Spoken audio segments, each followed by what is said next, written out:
Welcome to RidgeLife. I'm Tim, and today we're here at our log home on the ridge in West Tennessee, going to talk about internet. What do you do when you live out in the woods, no cable, no phone lines? What do you do for internet? You're limited on choices. We've chose one, and we're going to show you how it's working for us. We're going to compare it to some of those things like Starlink. You know, you all heard of Starlink, so let's do this. Of course, you could have a DSL or a phone line ran all the way out to your house by some of the phone providers, but all that gets you is dial-up speed or DSL speeds, and that is not acceptable for us here on the ridge. You could also use a cellular connection. You know, you could have a hotspot and pay for all those gigabytes of usage, you know, and have them throttle you down. A lot of times those cellular companies, when you're using a hotspot, once you reach a certain limit, even if you're on unlimited, they'll throttle you down to give you almost no speed. Try uploading a YouTube video when that happens. So many choices out there, so few things really worth it. Of course, there's cable internet. Xfinity Comcast is the cable provider out here in our neck of the woods, but they wanted almost $2,000 to bring a cable all the way out to our property out here just to give us internet. And then, of course, charge us who knows how much a monthly fee for that internet. Then, of course, the ultimate off-grid supply of internet is the satellite system. You get your internet from way out in space, get those things orbiting Earth, and of course, if you all have ever tried satellite internet, the upload is so slow. If you're a YouTube creator and you need to upload anything, or if you're a gamer and you're trying to play games, it is so slow. Then, of course, if you're downloading, which can be okay, and a storm comes up, forget it. You've lost your internet connection. No more streaming Netflix. But guys, there's also that other satellite provider, the elephant in the room, Starlink. What about Starlink? Now, Starlink is being provided more and more around rural America. And I know several YouTube creators, friends of mine, that are using Starlink currently. So I'm definitely not going to be dissing Starlink today, but I do want to give you a viable alternative to it and tell you some of the things about Starlink that you may not know. Okay, now Starlink, you'll have a fixed antenna. There's two different kinds, actually, one for RVing and one for a home. But either way, it's an antenna. And the antenna has a little motor on it, and it self-adjusts to point to the current satellite position. And the speeds are truly broadband. You can get very, very good upload and download speed with Starlink. Now, like HughesNet and Dish Network, DirecTV, all those type of things, totally different system it's working on, and you are much, much more limited than Starlink. So Starlink is a better choice there for that. But all my friends that are using Starlink, I see them doing something. They're clearing trees. They're clearing trees. They live out in the middle of the woods. They live out in the middle of the forest. Some people call it a forest. And they don't have direct line of sight to their satellite. So they're clearing trees. You live out in the woods. You live out in the boonies, and you're clearing trees. That's why I moved out to the woods, so I wouldn't have to clear trees. Because what they're seeing is really, really fast upload speeds, but they're losing connection. And then they'll get really, really fast upload, download speeds, then they lose connection. For every 5, 10, 15 minutes, you're losing connection. And if you're a YouTuber and you're live streaming, or you're a gamer and you're live streaming, that is not acceptable. So to me, Starlink really isn't, you know, it's expensive. The initial setup, the initial hardware you have to buy is expensive, $500, $600 in some cases. And then, of course, the monthly fee, you know, can be pretty high. But again, I'm not dissing Starlink. It is a good option if that's the way you choose. But we didn't choose that way. And what we chose may work for you as well. What we chose is fixed wireless internet. Now, specifically, we chose AT&T Fixed Wireless Internet is available in our neighborhood, and it is not cellular, it is not satellite, it is not cable, it is not DSL, it is not dial-up. It's none of those things. It kind of uses a combination of a couple of them, and we'll get more into detail about that. But AT&T Fixed Wireless Internet, what is it? What are the equipment needs? We'll show you. So we have our utilities out here on the outside of our log home on the back side. We've got a tankless water heater. We've got our AT&T fixed wireless antenna. And of course we have a package unit for HVAC, and you may be 100% off grid, no power, no nothing to your property, and you probably have a solar array, or you're using wood stove and fans, whatever you're doing. You're going to have electricity of some kind to power your internet, right? So whether you're using generator, solar, or you have on-grid power to your house, you may not want on-grid internet, you know, all the extra expense, the $2,000 for cable to be ran out there, all that stuff. So what we've chosen, again, is AT&T Fixed Wireless, and we've got this antenna, this rectangle antenna mounted to the side of the house, and we can see how it's set up, and it's angled. Well, ours is angled right at trees. It's angled right at trees. How does that work, you know? I don't see a cell tower, and the satellite's way up there behind them clouds and storm and rain and wind. How does this work? Well, we'll get more into that in a second, but let's see some of the other pieces of equipment needed for AT&T Fixed Wireless. All right, well, on the corner of our house, we've got a little box right here. It's a copper transition box from AT&T, and our antenna's right over there on the where the other utilities are on the back of the log home here. And what they did is they ran a cable through our crawl space to this transition box, and then from the transition box it goes inside to the router. Coming up out of the floor from our crawl space, we've got a cable that AT&T ran for us, and it comes up to our wireless gateway up here. This wireless gateway provides very, very good coverage throughout our log home, first story, second story, and actually outside in the surrounding areas. So we've got our AT&T Fixed Wireless antenna right here, and during the installation I actually asked them if we could get it mounted up there on that dormer pointing the same direction if we get a better signal. They said no, right where we've got it right there, gave a max signal, so we're pretty happy with it. And again, both ways we're looking right through the trees. So what does AT&T Fixed Wireless look at? Now that you know the hardware as far as what comes included in your AT&T Fixed Wireless, we've also talked about some of those other systems you could use. Let's talk about how AT&T Fixed Wireless works. We'll go inside, run some speed tests, talk about setup, and we'll also talk about cost.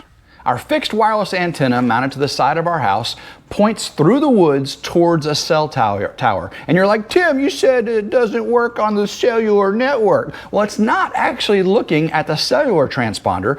There is a fixed wireless transponder on the cell tower to the southwest of our house here. Now, it's a pretty good little ways away, and it is below the tree line, so that line of sight isn't there.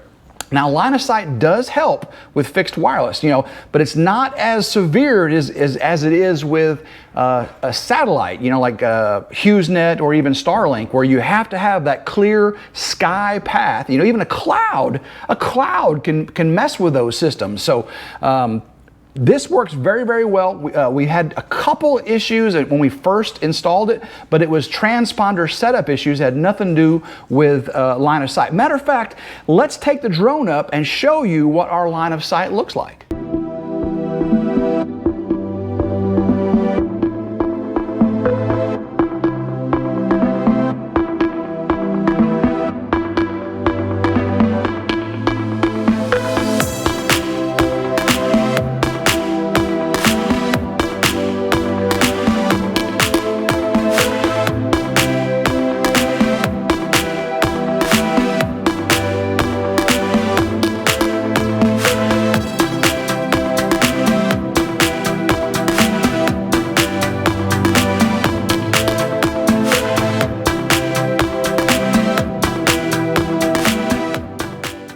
Initially, we contacted AT&T to get our fixed wireless set up, did it all online and made the appointment.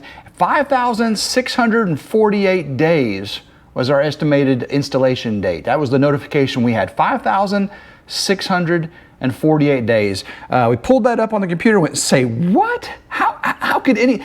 5,000 days. How many years? 2036. It would be 2036 before we can get our AT&T Fixed Wireless installed. So obviously that was unacceptable. Now there is a $100 installation charge. There's no equipment fees, so they didn't charge us for any of the equipment. We don't pay, you know, all that stuff. but there was a $100 installation fee.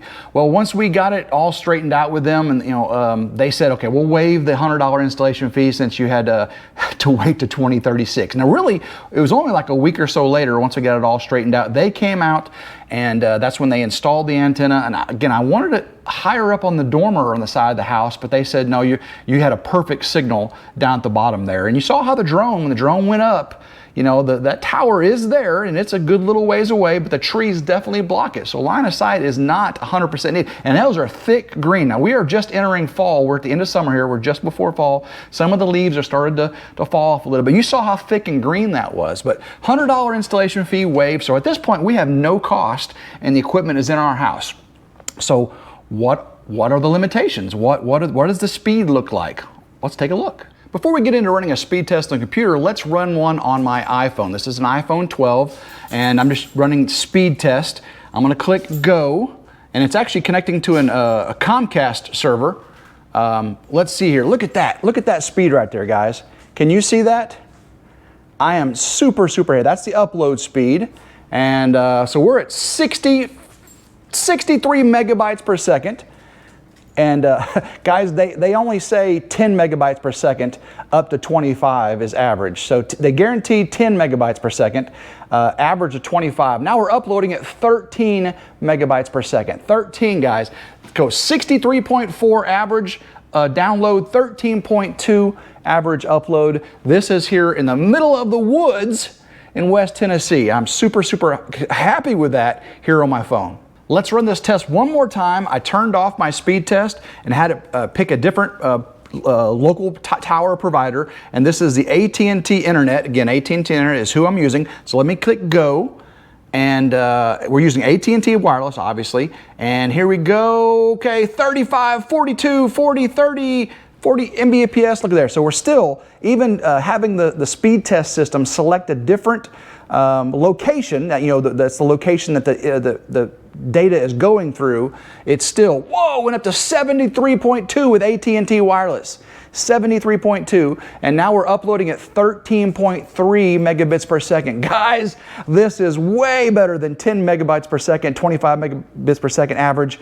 This is Starlink speed, guys. For some of the people that live out in the woods, some people are getting better on Starlink, but look at that. That was 13.1 upload, 73.2 download. Amazing what this will do.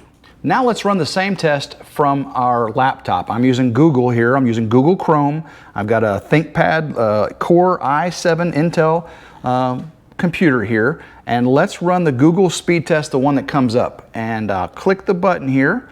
And we can see that right off the bat, we're at 29, 30, 32 Mbps.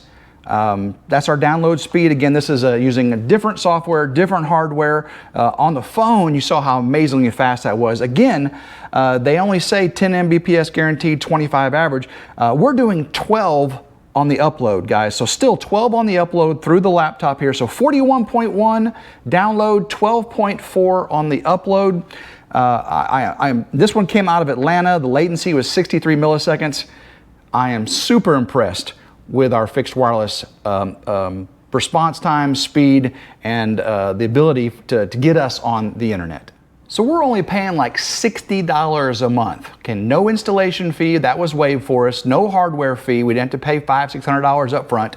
And we're paying about $50 to $60 a month for our internet. Now, the limitations we do have, we are on the 350 gigabyte plan. Now, like at home with my cable, Comcast Xfinity at the Ridge Farmhouse, not here at the log home, I've got a terabyte, 1,000 gigabyte plan. And if you go over that, then they start charging you. Of course, we've got 10 people on the internet and 9 TVs and all that other kind of stuff, So, but here at the log home, it's just Grandma Carol. Of course, occasionally we'll come over. So she streams her Netflix, streams her internet. Even with several people in the house, 350 gig is a pretty good plan. So we are very happy with it. She has never gone over it unless she left Blue Bloods playing 24/7 or something, streaming. So, which one time they said, hey, you're higher than your normal usage. Well, it's because Blue Bloods was streaming 24/7. Sorry, Grandma, I didn't mean to mention that. But again, 350 gigabyte plan, $50 to $60 a month. That is perfect for us. But that is one of the differences between your Starlink. You probably will get a lot higher data. Now, they don't throttle us. You start getting close to 350, they don't throttle us. I've been getting that same speed all the time. To say we're pleased with AT&T Fixed Wireless is definitely an understatement. Working great for us out here in the middle of nowhere. We didn't have to spend $2,000 running cable to our house. Makes us very, very happy. Guys, I hope this video you found helpful. If you like it, give it a big thumbs up. Hit that subscribe button. It's free if you haven't already. I do appreciate it. Hit the notification bell to be notified anytime a new video comes out. Share this video on all your social media. Get the word out. I do appreciate it. So until next time, I hope everyone has a blessed day, and go RidgeLife.